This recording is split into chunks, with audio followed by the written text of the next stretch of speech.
Okay, so once again, welcome everyone to the first day of this two-day webinar series. Today we have two speakers, Dr. Debashish Sharma and Professor Biswajit Basu. The first speaker is Dr. Debashish Sharma, and it is my pleasure to introduce Debashish. So Dr. Debashish Sharma is an assistant professor at Gurucharan College, Silchar. He did his master's from Assam University and PhD from the National Institute of Technology, Silchar. His research expertise is in linear algebra, inverse eigenvalue problems.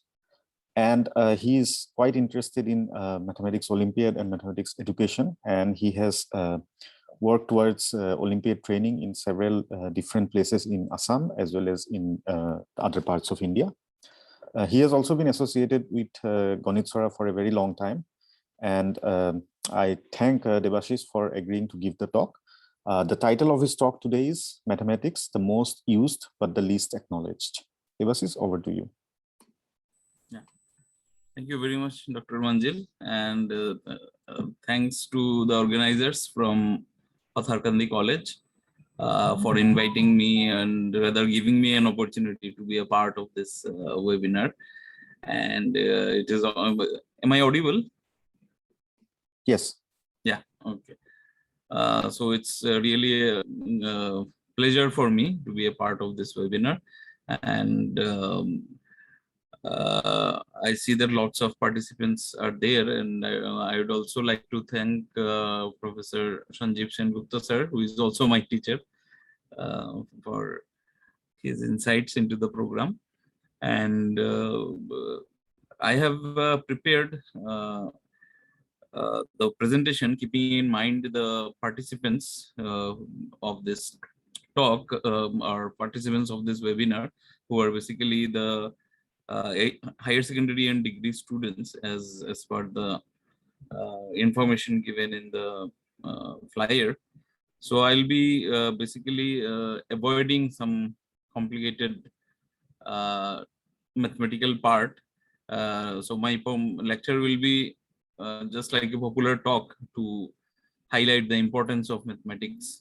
So very often we get to hear from people that what's the use of mathematics. I have never used the mathematics that I have learned in school, such sort of things. In many of the programs also, students usually keep on asking. So I thought of making some presentation on that, which will highlight the importance of mathematics in some areas where generally people ignore the fact that, yeah, there is some mathematics going on. So for that, I have prepared a presentation. Let me just share this.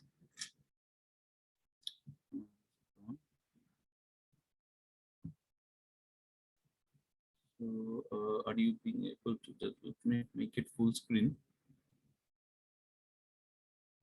Is it full screen, Dr. Manjil? Yes. Yeah. So the slides are changing, right? Yeah. Yes. So the title of my talk will be Mathematics, the Most Used but the Least Acknowledged. So a few days back, I don't know when was this video taken. So I got the video in this social media, where our captain of our Indian cricket team, Virat Kohli, speaks about his experiences of mathematics in his school days.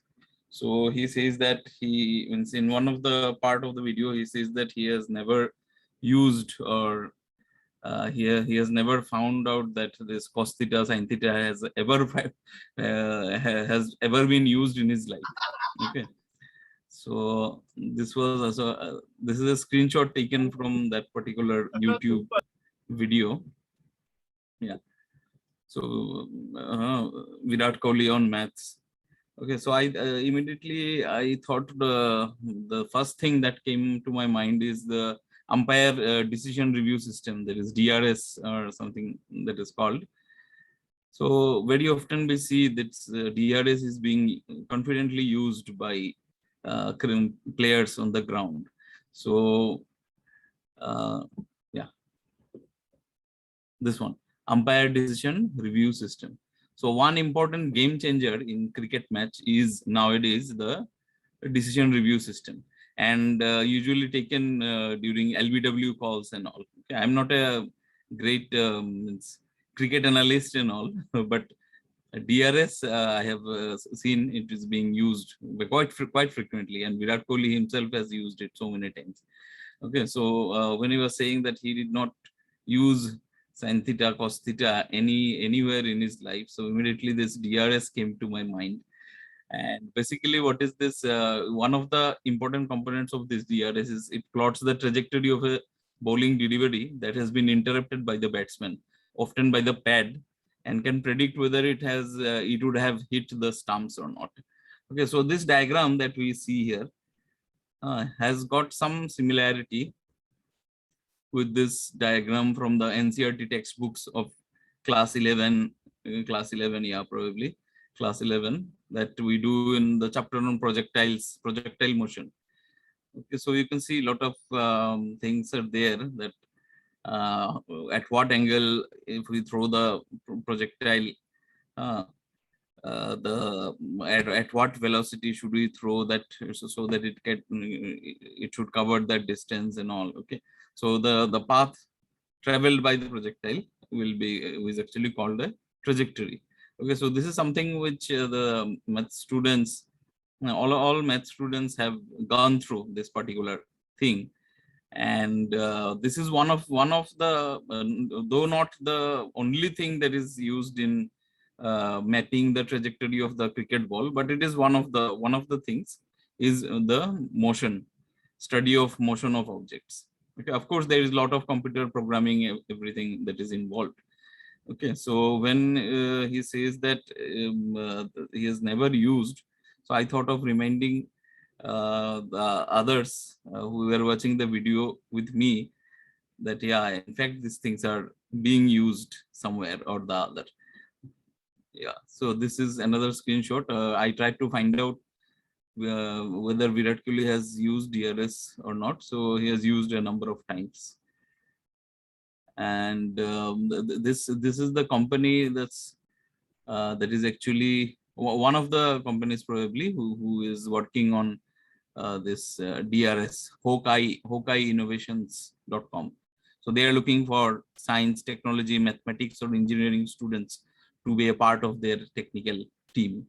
Okay, so the students who are watching, you might also prepare yourselves to, if you are interested in cricket and technology and other things. So it's a great opportunity for you to work in that area also. How you can improve the technology that is used in sports. So I have provided this example just to let you know that yes, there is a lot of mathematics, technology behind everything that is going on, and most often the thing that is ignored is mathematics only. So people say that what is the use of mathematics there? So basically the study of motion of objects has been one of the oldest areas of interest in mathematics and physics.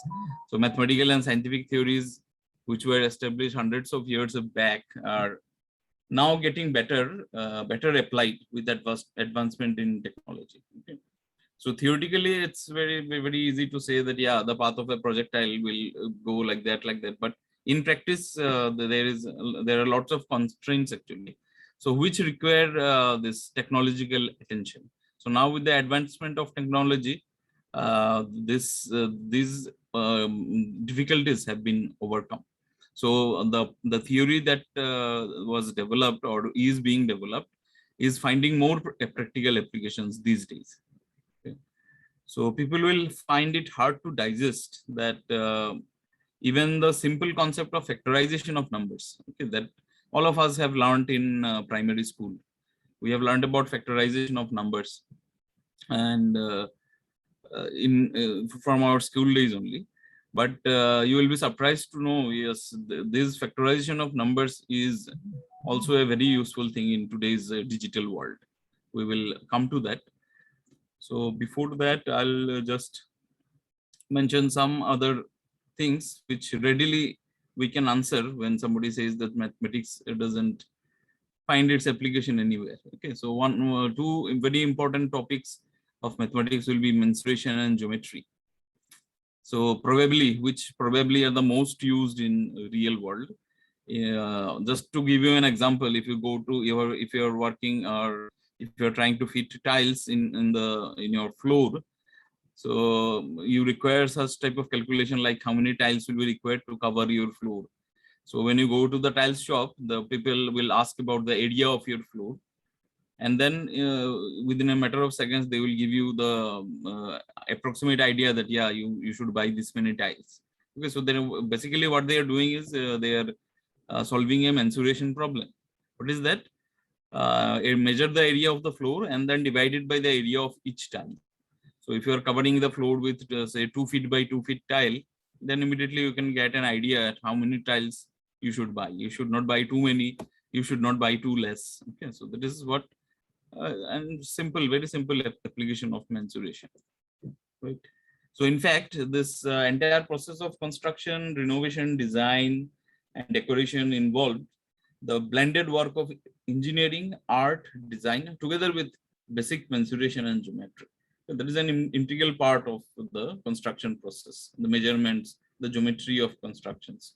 Okay, so people who are interested or who will be joining civil engineering courses and all, you will get to know that lots of drawings, geometrical things are actually required for the construction purposes. And another thing that it is also a very part and parcel of our lives is the mathematics and the financial world.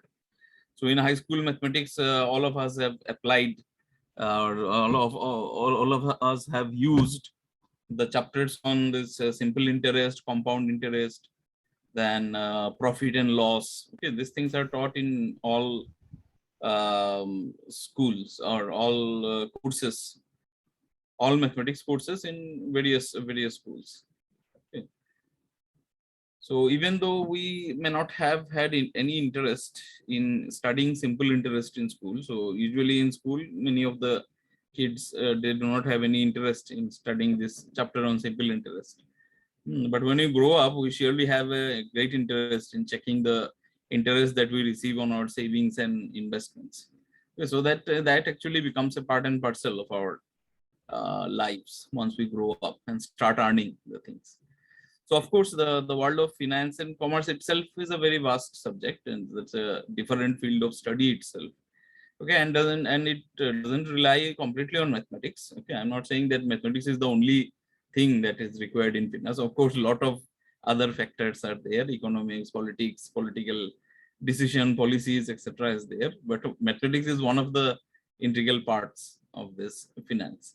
You have courses like mathematical finance, then commercial arithmetic, mathematics, all these things are there, and even statistics, which initially in school days it starts with being a chapter in your mathematics course. Okay, just like simple interest, compound interest, these initially start with being a mathematics chapter in your course. Later on, they become a different branch, entire branch of commerce and all. Okay, just like statistics, initially it's a chapter on mathematics, but later on you see there is a different subject altogether with statistics, and it's a very vast subject, and it is one of the most important subjects along with economics and computer science in today's policy making, decision making, and data analysis and all. So, however, most of the end users are like us, end users of the financial world. Okay, so it's people like us who just keep our money in savings and all. We are just concerned with the interest, profit, and loss. Ultimately, the class 6 things that we learned in school, we are concerned with this only, because I deposit some money in my account and then I see whether that money has increased or decreased. So we always want the money to increase, right? So let's give it a second thought before saying that I have never used school mathematics in my entire life. Okay, so very often people will say like that. So when people say like that, I hope the mathematics students who are listening to this webinar will immediately retaliate that no, You see, there are so many examples where we are actually dependent or using mathematics, right? And in fact, the use of large numbers, you see, mathematics has no that is scarcity of numbers. Okay, there are infinitely many numbers in mathematics. Okay, as large as possible. Okay. So nowadays you see the phone numbers, bank account numbers, they are very large numbers. It's very difficult to remember 10 digit, 12 digit, other number comes with 12 digits, right? Phone numbers is of 10 digits, mobile numbers. Okay. Bank account numbers these days, you see 13, 14 digits. So when we were as a children or in our school days, bank account numbers will be very small. As a school student, I had opened an account whose number was something like 256 or something like that, only 3-digit number. Because that time the core banking system was not there. The account that you open in one bank, you can use it in only this bank, this particular bank. Okay, so the one particular bank had hardly about 1,000 or 2,000 customers. Okay, but the things have changed now. Now you can use your ATM card anywhere in the world. So your bank account number has to be something unique, which you can use anywhere in the world, and it should not collide or coincide with somebody else. So that is why you see these days the bank account numbers are very large, 12 digit, 13 digit, even 16 digit numbers are there, right? So that more and more people can be accommodated. Okay, and here comes the mathematics with its helping hand. There is no dearth of large numbers. Okay, so we need phone numbers, bank account numbers, Aadhaar numbers, ration card numbers, NRC numbers, then your unique health IDs. Okay, so there is no dearth, and the natural numbers themselves can serve the purpose of uniqueness of millions and millions of years to come. Okay, so nobody has to worry that we will run short of numbers. We will never run short of numbers. Okay. So the 10-digit mobile number that we use, is it enough for the population that we have? What happens if all the entire population in India has mobiles? Can we accommodate everything with 10 digit? So India's population is still small in comparison with numbers. India's population is still small. Small in the sense that it's a small 10-digit number, okay, which is nothing compared to millions of digits numbers which are available in mathematics. Okay. So in that sense, it is small. In actual sense, it's quite large, very large population. So India's population is still a small 10-digit number beginning with 1. And mobile numbers in India as of now, they are of 10 digits. Okay. And can safely continue to remain so till the population expands to around 9 times of the current population. Okay, because the largest 10-digit number possible will be 9, all 9s, 10 9s are there. Okay, so that's a long way to go. But even say if after 100 years the population becomes very large, okay, even if this 10-digit numbers are existed, if you just add an extra digit, that will serve the purpose for another hundreds of years. Okay, that is the use of large numbers, right? So probably with that in mind, other numbers are safely kept at 12 digits. And if you consider the world population, it's a large 10-digit number beginning with 7. I did some Googling yesterday. It's 7.9 billion or something like that, an approximate idea. So it's a large 10-digit number with which begins with 7. So something like IMEI number of mobile phones that we have. All of you are using mobile phones. You have a unique number associated with your mobile phone. When you go to buy this, you'll see this IMEI number is noted down by the people who are selling you the mobile also. So that your mobile number, IMEI number is unique in the entire world. Okay.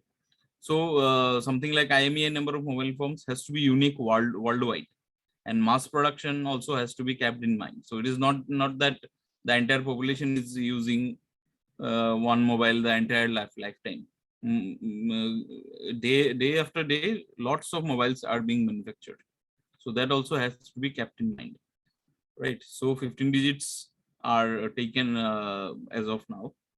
So that depends on what type of products are being used and what type of products are being manufactured. Okay. So that's where the large numbers crop up in our everyday life. Okay, we will see some other applications of large numbers also. So there are just too many numbers available. We are not running short of numbers. Okay, we run short of letters, right? A, B, C, D up to Z, only 26 letters. Okay, and some more things which very often we get to hear is what has computers to do with mathematics? People often ignorant about mathematics and the relation between mathematics and computers often asked this type of question. And even while selecting computer science as a subject in our college admissions, we usually see that students have not studied mathematics in higher secondary, but have studied computer science in higher secondary. Computer they have taken as a subject, physics they have taken as a subject. Okay, but they have not kept mathematics as a subject. Okay, but in the graduation they suddenly become interested to study computer science. Okay, and do some good theoretical computer science or something like that. But they fail to understand in the school level that yeah, for that the knowledge of mathematics is quite necessary. So in our college also we have some restriction that yeah, computer science students have to have a compulsory mathematics course in higher secondary. So in many of the higher secondary students who do not opt for mathematics in higher secondary have a limited choice in your degree courses. They want to study physics, but without mathematics, it's very difficult to allow them a physics course also. So that has to be taken care of. Even the guardians are not aware of this particular fact. And ultimately, if you're going to study computer science, engineering, and all, mathematics is an important part. Okay, so it's always better to keep mathematics as one of the subjects in your higher secondary level itself, so that at least the basic higher secondary knowledge of mathematics is already there with you. So mathematics and computers, are you joking? We get to hear this type of comments also. So I thought of that is why I thought of discussing something how mathematics is being used in our digital world these days. So nowadays, particularly because of the pandemic period, our entire day almost goes with our mobiles, right? This is how we spend the days, and this is how we spend the nights also, probably. So how do I relate these computers, mobiles, and all with the abstract things that we learn in mathematics? Number theory, divisibility, factorization, congruence theory, or modular arithmetic. Then those who are from degree mathematics courses, you will probably learn about groups, integral domains, prime numbers, interpolation. Okay, so these things, how do they find applications, or whether do they find applications ever in the digital world or not?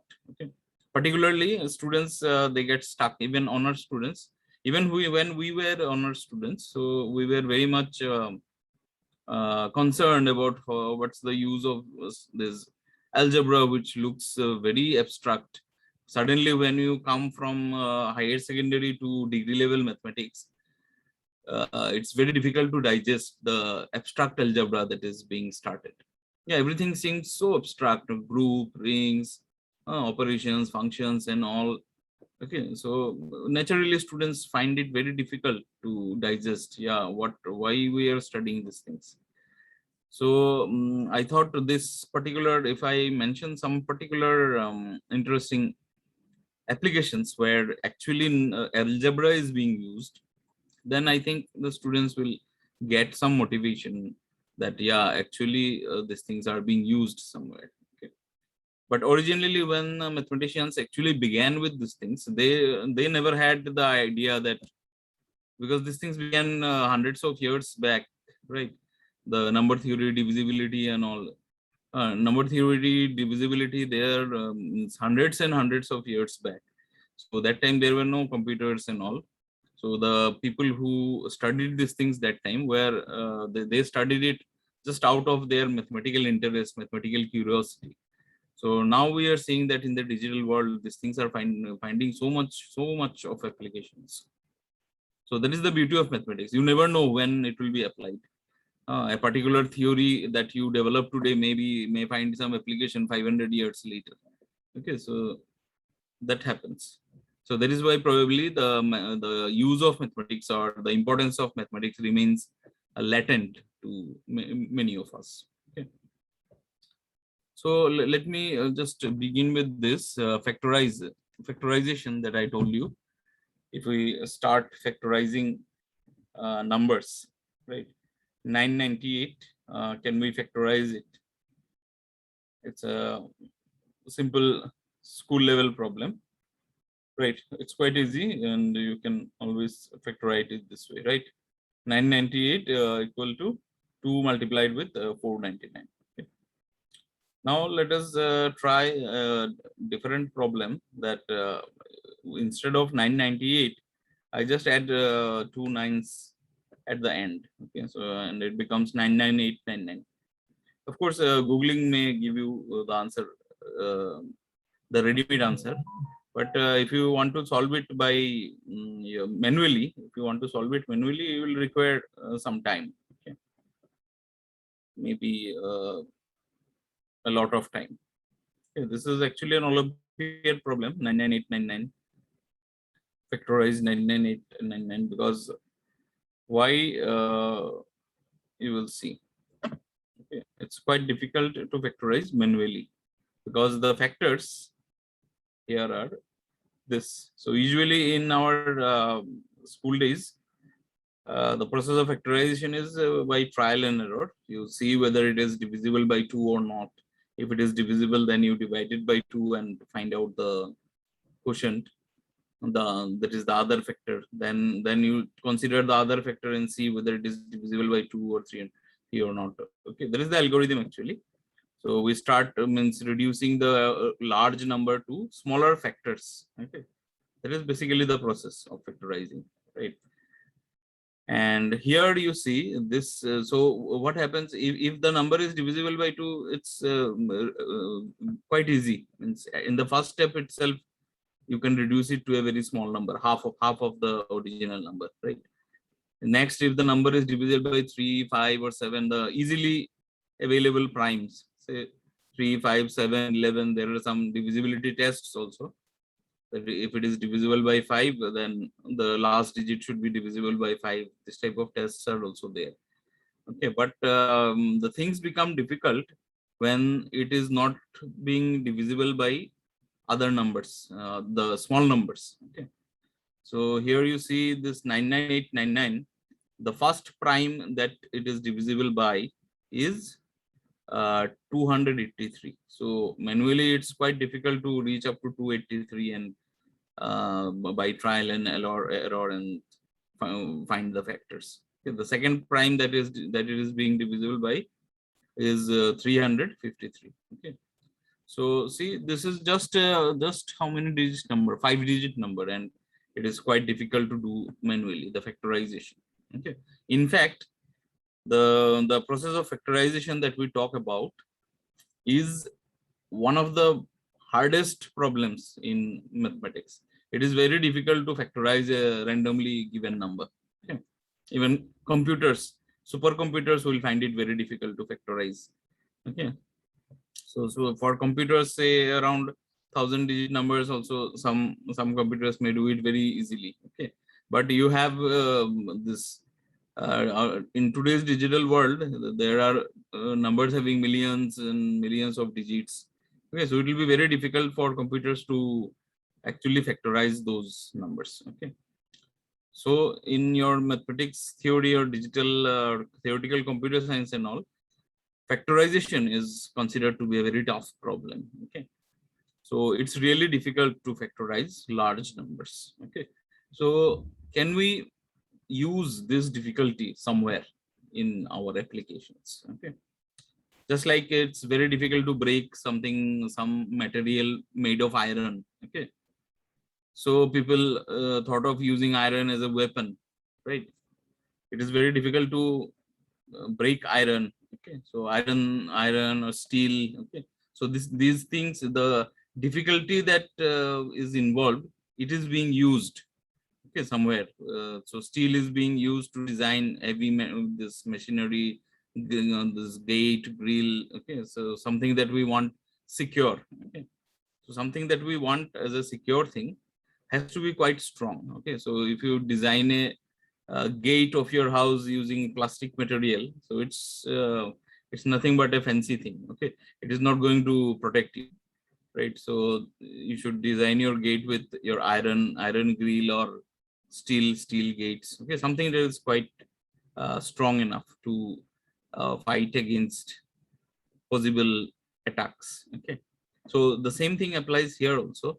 The factorization is a very difficult problem. So can we use this difficulty of factorization somewhere? Okay, that is the thing, and people who were doing research on this thought of using this difficulty somewhere. Okay. So anything special about this difficulty? So can it be applied somewhere? Okay. So in fact, it can be applied.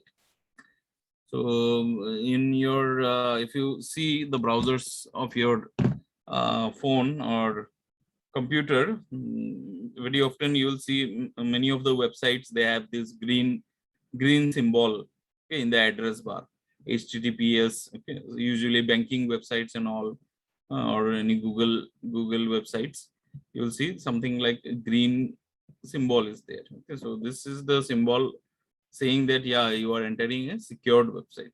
So for banking transactions and all, we need the websites to be secured, because there are lots of thieves or that's frauds available who are trying to steal information, right? So the computer engineers, scientists and all, they are working on providing better security, right?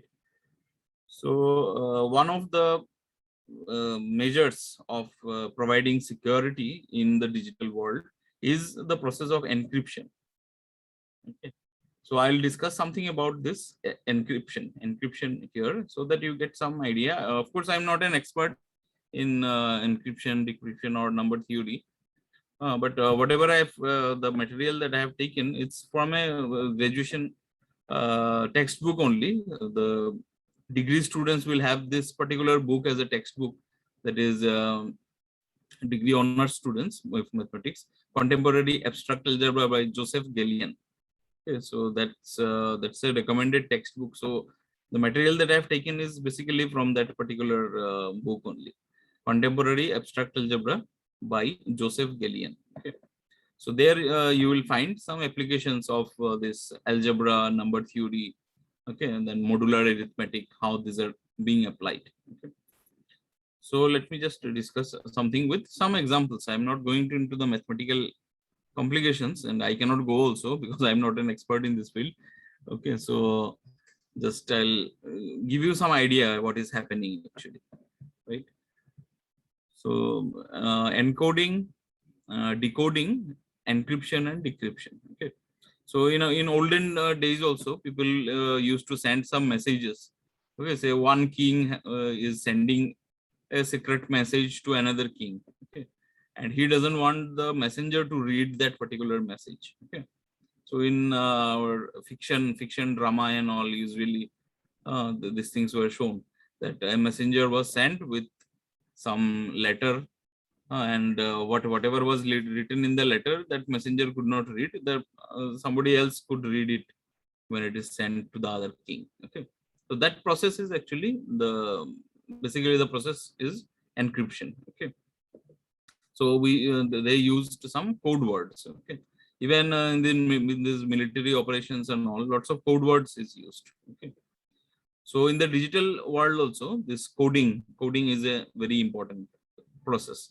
So we want to send something from here. So of course, the end users, we are not concerned, or we are not means directly seeing the encoding process when we send some message via WhatsApp. Okay, in WhatsApp also you will see something is written like it is using encrypted technology or something like that, it is written. So these are the work of developers. So the end users like us, we are not being able to see it directly, but we are being made to trust the service provider that yeah, your message is safe. Okay. So encoding is the process of transforming data in another form so that it may be transmitted without danger over a communication channel or stored without danger on a storage medium. Okay, that is called encoding. Okay, suppose when I send a message from my WhatsApp to my friend, I don't want somebody else in the WhatsApp company also to read that particular message. Okay, so it should go as in a digital form. Okay, so that is why the messages have to be converted to a different form digitally and then sent to the receiver. Okay, so that process involves this encryption and decryption. Okay, and what is decoding? Decoding is the reverse process. So after I send the message, the person who is trying to read that message has to get back the original message. So if he gets it as a code, he will not be able to read that also. Okay. So decoding is the reverse process. So both has to be done by the service provider. Okay. And what is encryption? Encryption is to make it more secure. The encoding is done in such a way that only specific individuals can reverse the transformation. Okay, not anybody else. Okay, so we want that only that particular person should be able to reverse the process. Okay, so decryption is the process of converting encrypted message back into its original form. Okay, so that it can be understood, right? So these are the basic definition: encoding, decoding, encryption, decryption. Okay, so what happens is that, say I give you an illustration. Suppose a person A wants to send a secret message. Okay, stop. Okay, the message is stop to another person B. Okay, but I do not want to, or A doesn't want to send it like stop. Okay, so what do they decide? They decide that yeah, we'll use some code. What is that code? They will now means denote the number A by 1, B by 2, alphabetical sequence. Okay, and then they will send the coded message. So stop, if you can observe, it gets encoded as 19, 20, 15, 16. Okay, so this is the encoding process. We are encoding stop as this particular thing.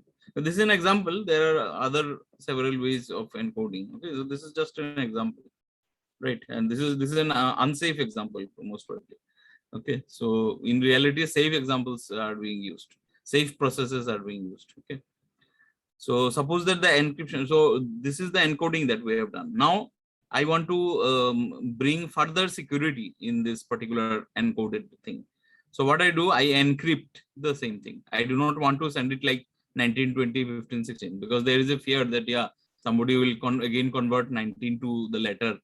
Okay, 20 to the letter, then immediately you will get it is stop. Okay, so what we do is yeah, we encrypt it somehow. So the encryption process that we are using now is we multiply each of these numbers that we have got in the encoded message. We multiply each of these number by 6. Okay, say we multiply by 6.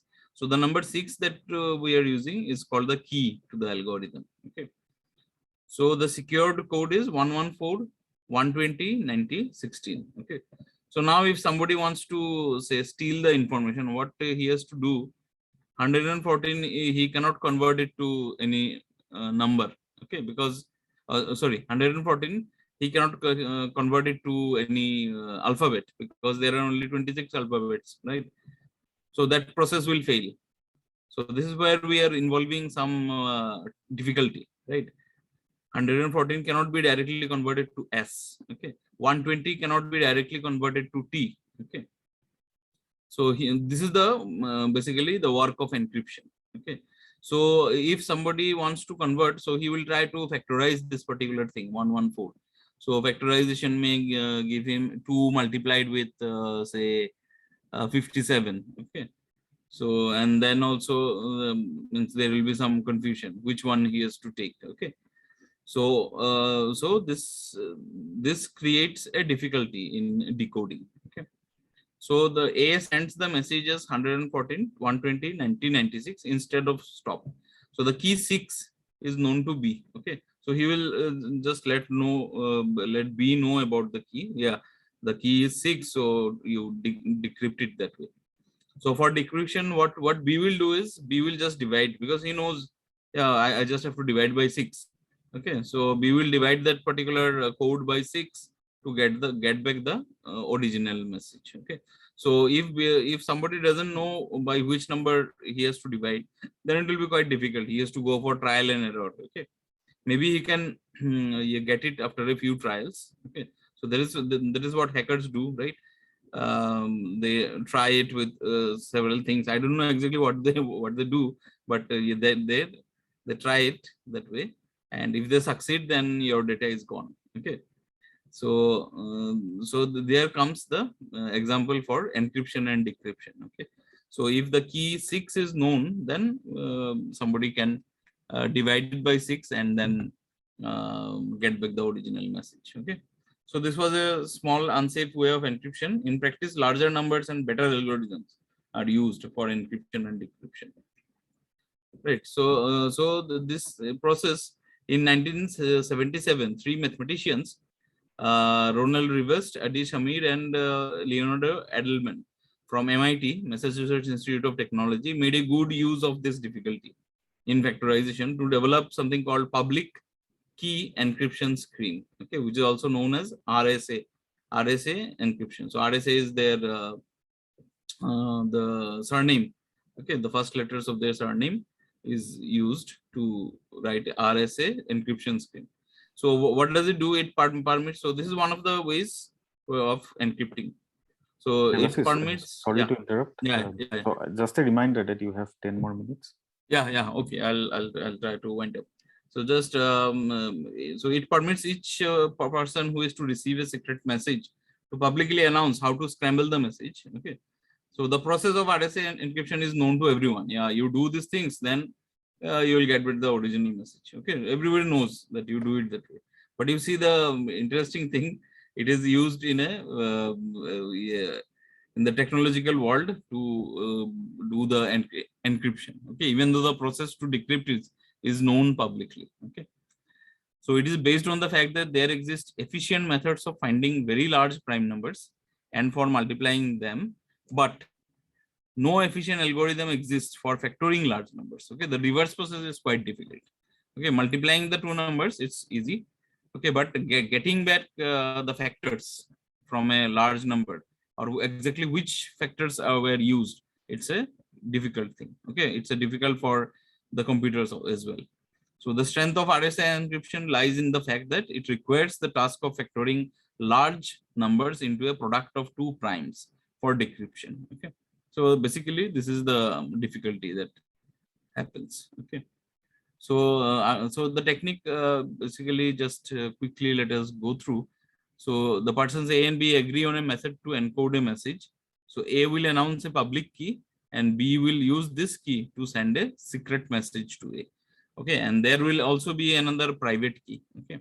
So suppose the process is A selects two large prime numbers, very huge prime numbers are selected, P and Q, and they will calculate the product and N equal to PQ. Okay, so this P and Q are private keys. They are known only to the person who is developing this particular encryption. So it is easy to find N if you know P and Q.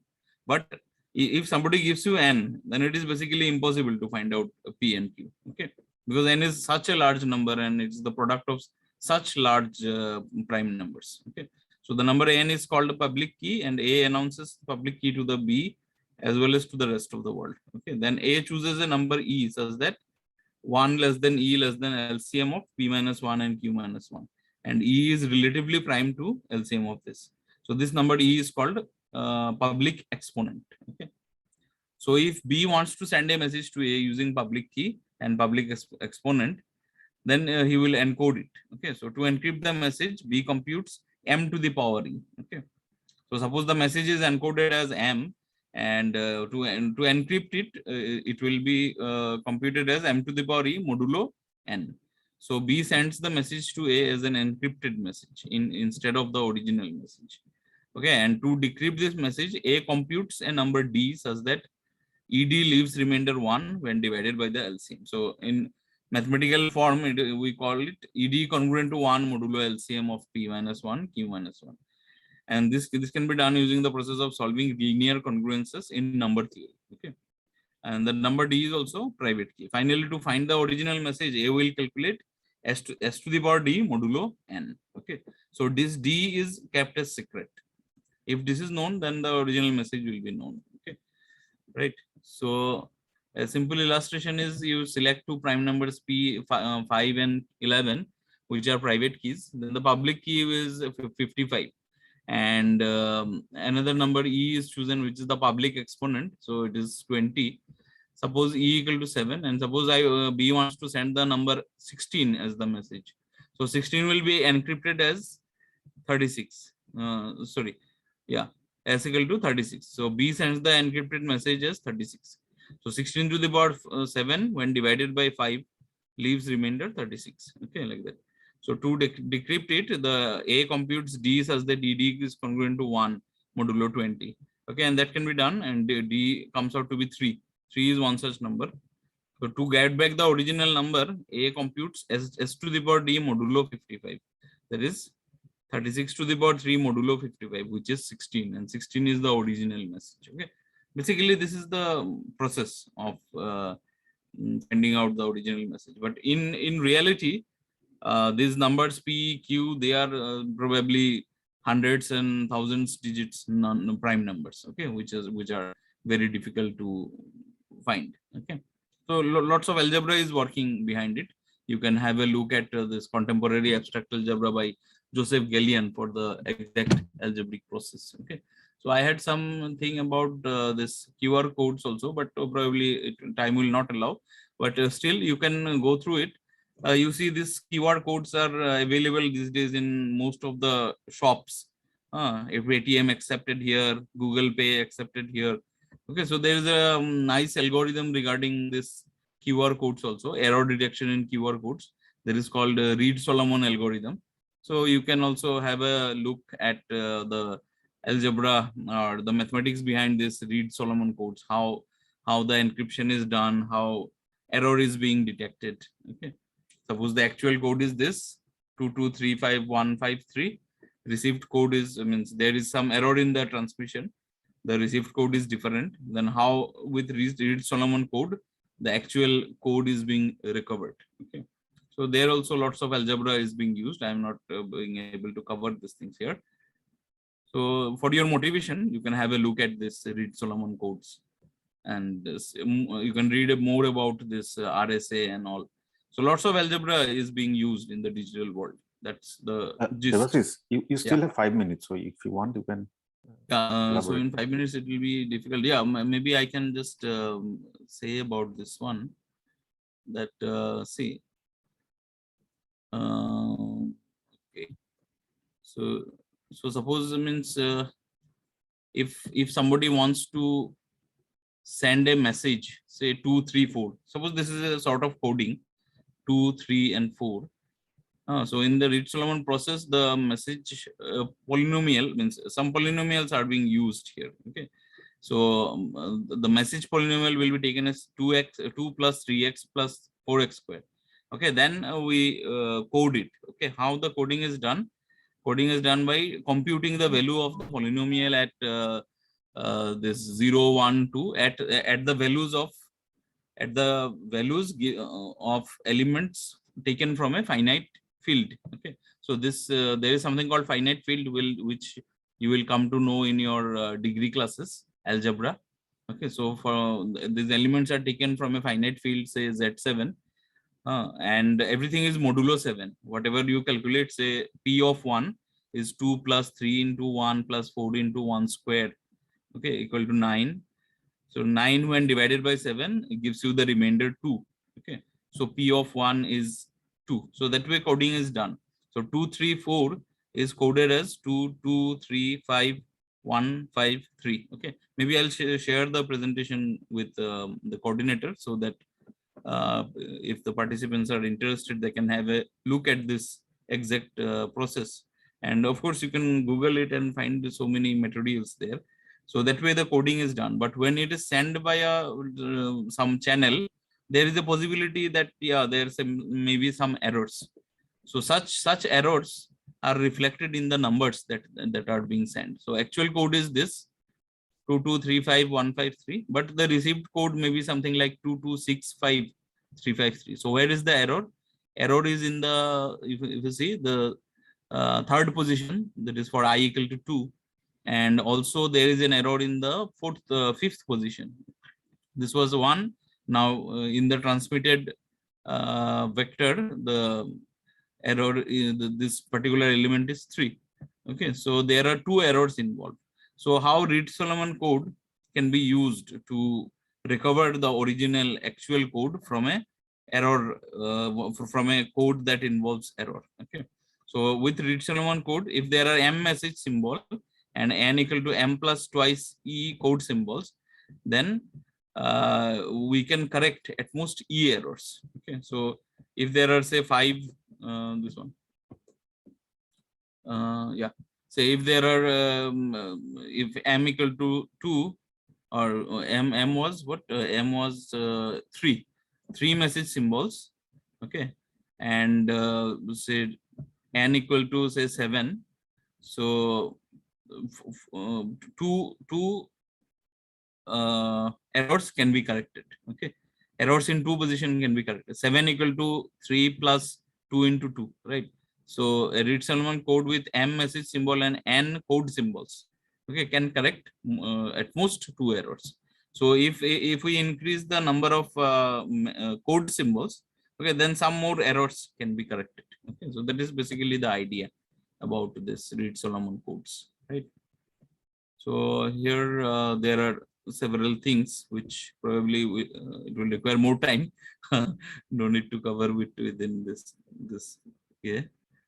Okay, so there are some things. So it involves some sort of interpolation also.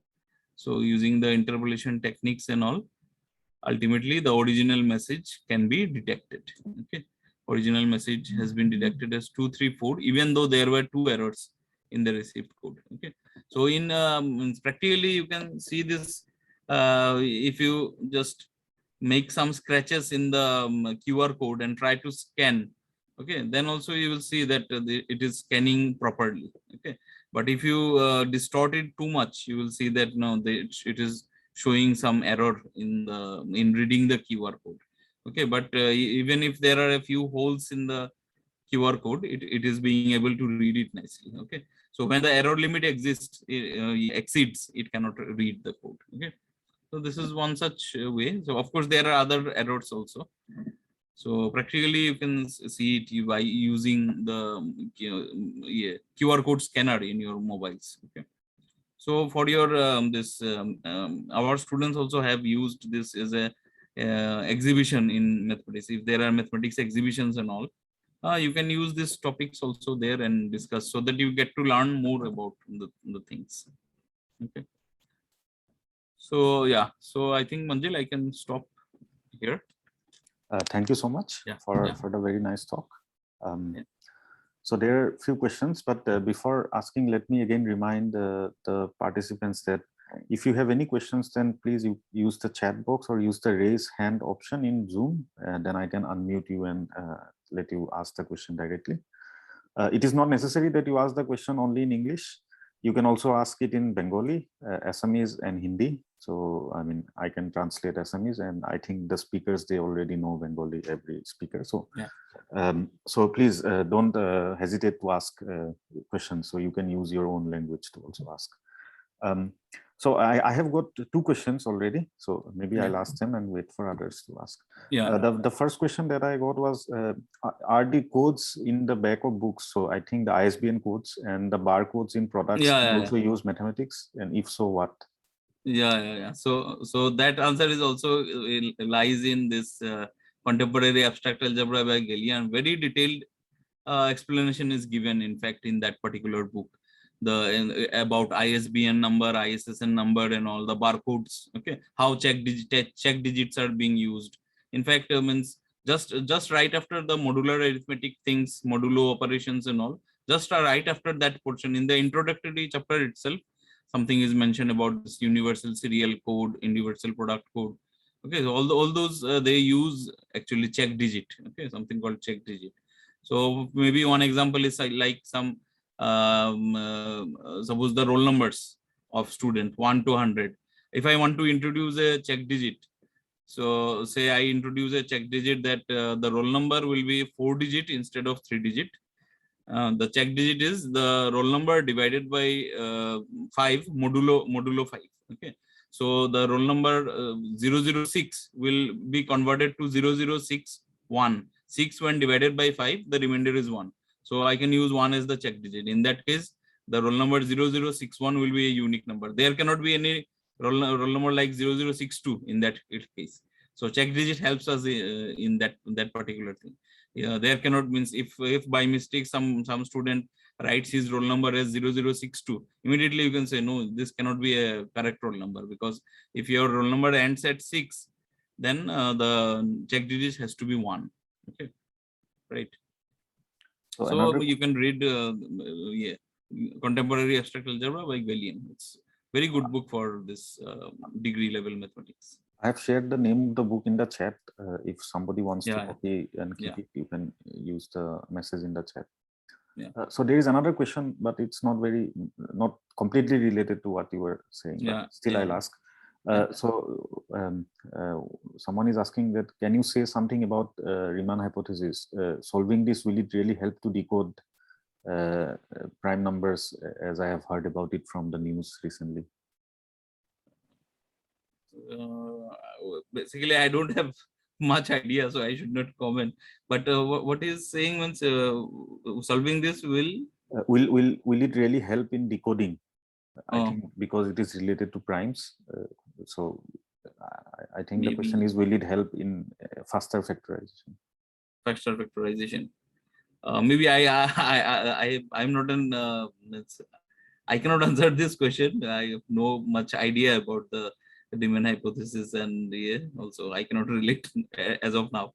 Okay, maybe sorry for that.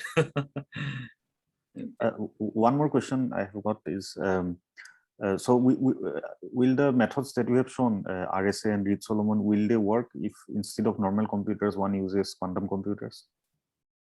Yeah, of course, quantum computers will, of course, means they will have a high computing power. No, these days lots of people are talking about quantum computing and all. Means ultimately to provide a better security and all, this large computing power is one of the most essential part, right? So solving this factorization problem itself will require the large computing power. So of course quantum computers will make it better. The coding and coding theory is of course dependent on computing.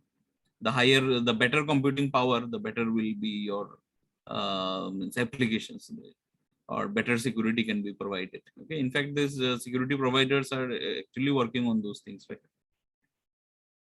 So it will definitely help. Hello, sir. Am I audible? Yes. It's a very simple question I would like to ask. One, you have mentioned that we can also make use of mathematics during cricket, because I know nothing about cricket. I'm very much, even I don't know you anything. can say the layman. So can you just say a thing, suppose Virat Kohli, say he wants to give a sixer, then what kind of mathematics in mind he can use so that he can get the exact run that he wants? No, that actually depends on his skill. Means there actually directly mathematics or the theory will not work. There it requires skill, of course, the practice, and the underlying mathematics is not being exactly in the means not exactly in the mind of the player at that time. And that's a different thing actually.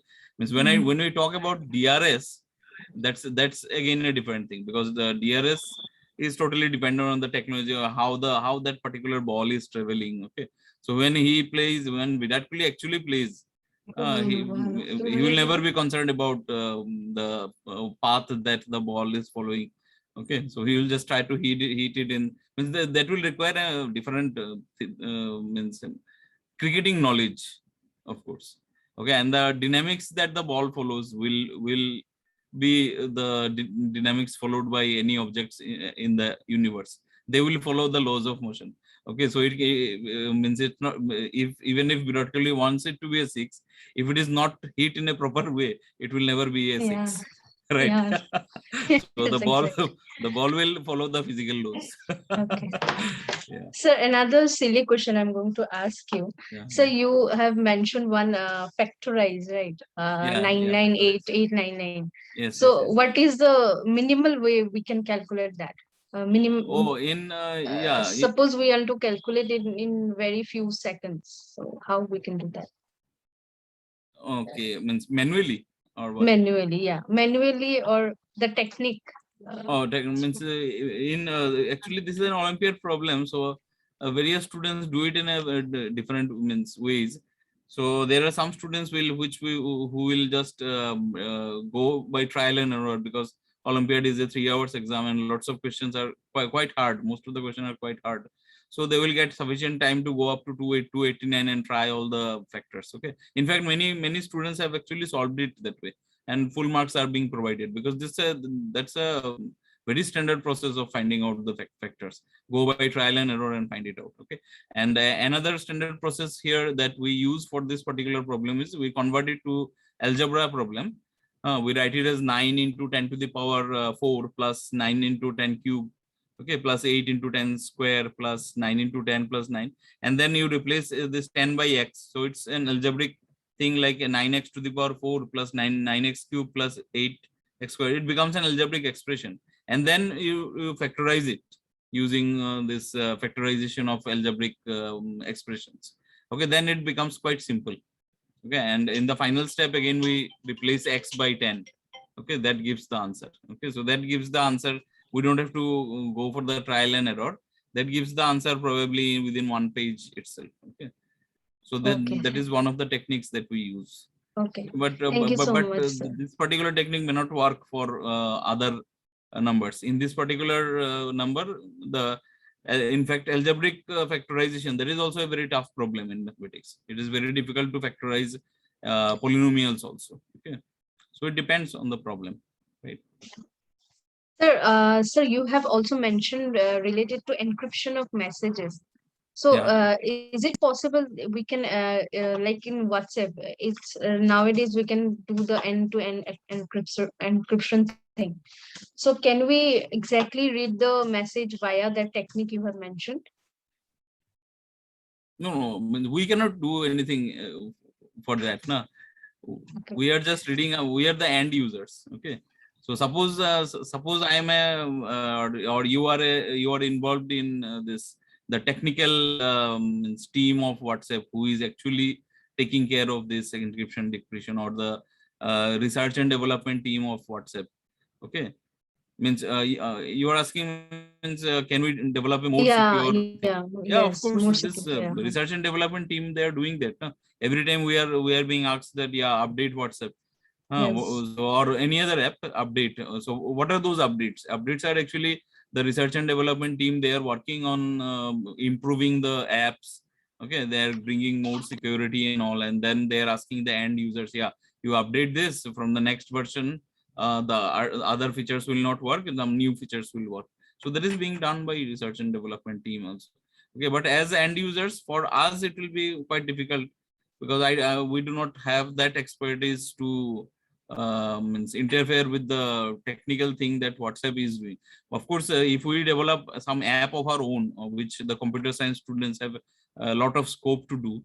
Even our college also, some computer science students, they have developed some apps which are being used locally, just like they have developed one app where the previous year's question papers of Assam University are available subject-wise, sorted subject-wise. These are developed by our computer science students itself. So means somebody who is developing the thing has lots of scope to do things better.